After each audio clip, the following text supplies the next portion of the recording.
How to enter box 12 details from your W-2 in H&R Block. Let's get started. To enter box 12 details from your W-2 in H&R Block, start by gathering your W-2 form and logging into your H&R Block account online or opening the desktop software. Begin or continue your tax return and navigate to the Wages and Income section. Select Add or Edit W-2 and enter the general details of your W-2, such as your employer's name, EIN, and other required information. When you reach this section for box 12, locate the specific codes and amounts listed under your W-2.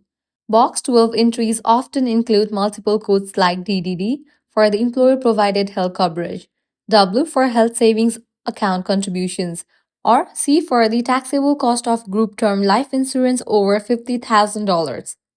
In H&R Block, select the appropriate code from the drop-down menu and input the corresponding amount from your W-2.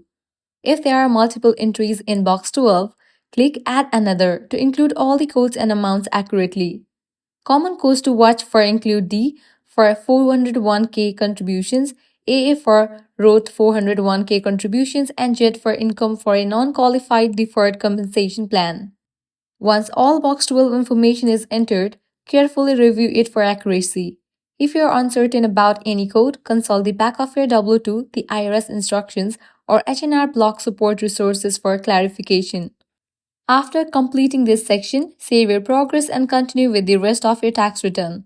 H&R Block will automatically incorporate the box 12 information to calculate any relevant deductions, credits, or taxable amounts.